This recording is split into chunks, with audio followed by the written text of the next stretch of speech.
ஒரு தட்டில் அமெரிக்க டாலர் இருக்கிறது. மற்றொரு தட்டில் ஜப்பானிய யென் இருக்கிறது.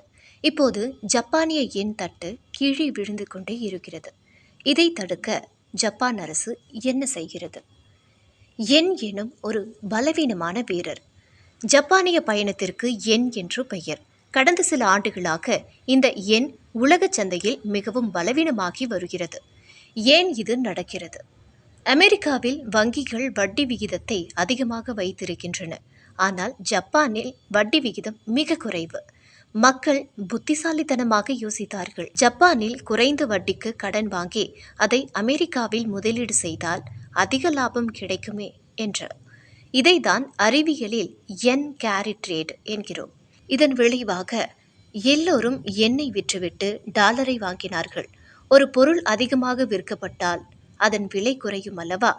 அப்படித்தான் யென்னின் மதிப்பு பாதாளத்திற்கு சென்றது. 160 அபாய சங்கு. ஜப்பான் அரசுக்கு ஒரு பயம் வந்தது.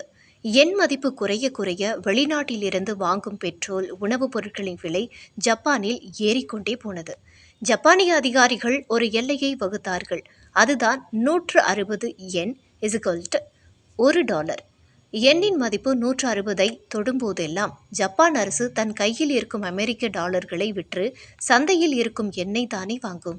இதற்கு பெயர்தான் இன்டர்வென்ஷன். 2024ஆம் ஆண்டில் மட்டும் ஜப்பான் இதற்காக சுமார் $100 பில்லியன் செலவு செய்தது.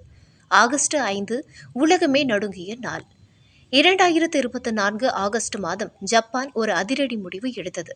வட்டி விகிதத்தை சற்றே உயர்த்தியது. உடனே எல்லோரும் பயந்து விட்டார்கள். குறைந்த வட்டிக்கு கடன் வாங்கியவர்கள் அதை திருப்பி கட்ட ஓடினார்கள். விளைவு: ஜப்பானின் பங்குச்சந்தையான நிக்கே 225 ஒரே நாளில் 12% சரிந்தது. 1987க்கு பிறகு நடந்த மிகப்பெரிய வீழ்ச்சி இது. ஜப்பானில் ஒரு சிறு அசைவு ஏற்பட்டால் அது அமெரிக்கா முதல் இந்தியா வரை எல்லா பங்குச்சந்தைகளையும் நிலைகுலைய செய்யும் என்பதை உலகம் அன்று உணர்ந்தது. ஜனவரி 2026 தற்போதைய நிலை. இப்போது நாம் இருக்கும் 2026ஆம் ஆண்டிலும் அதே பதற்றம் மீண்டும் வந்துள்ளது. யென் மதிப்பு மீண்டும் 160ஐ நெருங்குகிறது. ஜப்பானிய பிரதமர் சானே டகாச்சி எச்சரிக்கை விடுத்துள்ளார். இதற்கிடையில் அமெரிக்காவின் ஃபெடரல் ரிசர்வ் ஜப்பானுடன் இணைந்து செயல்பட போவதாக ஒரு சிக்னல் கொடுத்துள்ளது. அமெரிக்காவே போன் போட்டு பேசுகிறது என்றால் விஷயம் கைமீறி போகிறது என்று அர்த்தம். உலக பொருளாதாரம் ஒரு சிலந்தி வலை போல பின்னப்பட்டுள்ளது.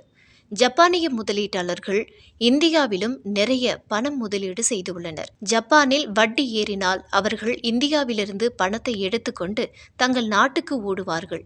இது நம் இந்திய பங்குச்சந்தையையும் பாதிக்கும்.